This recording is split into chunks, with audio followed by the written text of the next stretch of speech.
we're gonna move into all fours. We're gonna start our flow. And please, you have something in between your legs, please remove it. From here, we're gonna start our flow. Again, putting the weight back and forth. We're gonna push ourselves up into downward facing dog.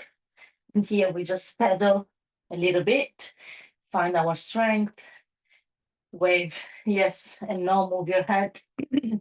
And from here, we're gonna push, widen the stance of the back legs and use our arms to push ourselves into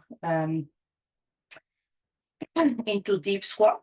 You can, again, widen your stance to make sure that your heels stay on the floor, or you can use a book or a block to keep them a little bit higher.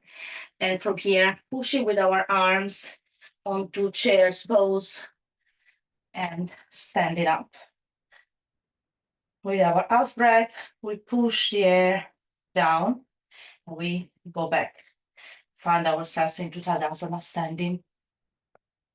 Just a couple of breaths to find the connection with the breath again, slow down the rhythm, and mainly also work on the connection with our feet on the floor, imagining all four corners, grounded down, feeling the four corners of your feet, big toe, little toe, and the 2 points, 2 sides of the heel.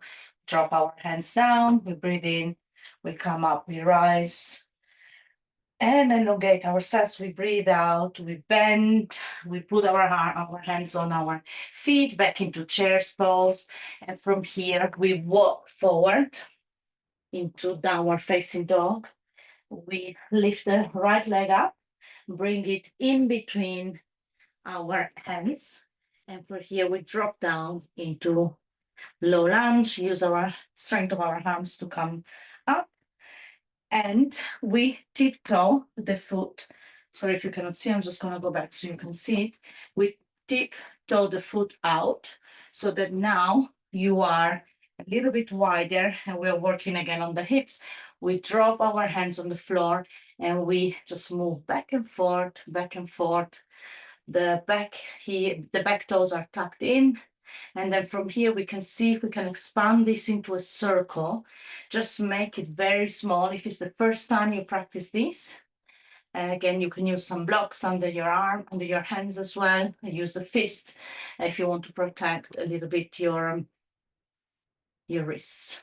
And just few circles here, very, very gently. If it's first time you practice, I do recommend practicing this and again, connecting not just once and done, throughout your pregnancy, and connecting a little bit with your pelvic floor, which in this case, we want to be relaxed. If circling is too much, you can just literally go back to moving back and forth. Again, we tiptoe the foot back in. So tiptoe. And then hands go on the mat, push ourselves back up into downward facing dog. And from here, we lower down into all fours, push ourselves back and come back up. Here we're going to practice while we are down, camel pregnancy. So a little bit different than the normal camel. We're going to use the whole body. So we work on opening up again the upper side of the chest, and not much, the back bend on the lower back. Because again, we don't want to make this even more curved. So let's start from here.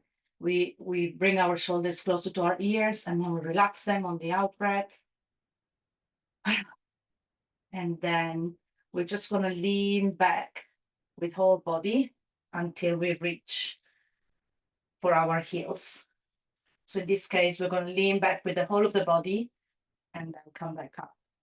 We'll make it a bit more dynamic. Breathe in, arms come up. Breathe out, we lean back on our heels.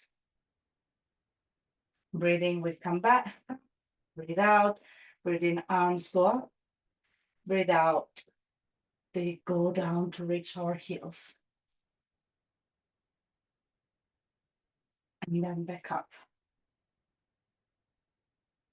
You could have stayed your force facing in front. From here again, we push ourselves back into downward facing dog. We pedal. We make it a little bit wider. We push ourselves back using our hands, and we end up into deep squat. Again, this is a practice we are going to find again, the deep squat. As you can see, it's quite opening. Again, we work here on relaxing the pelvic floor, creating again that connection. If you need to squeeze and then relax, you can do that. And just a few breaths here. You can use like the roll-up mat under your heels or books, cushions as well, as long as it's not creating instability. From here, hands on thighs, we push up with the strength of the legs. We come back into Tadasana, toes facing in front, heel, toe, until your feet are hip width apart. Again, let's bring our shoulders up, side body is long. We drop them down and drop the shoulders back. Another big breath here to reconnect. You can put your hands on the heart. You can put the left arm on the heart and the right one on the belly to connect with baby again. And just checking in, because of course we have changed a little bit the pace of the practice. So this is more active than we were doing before. So we need to find our breath again. And when you're ready, breathing in, arms come up, breathing out, arms come down. They're ready.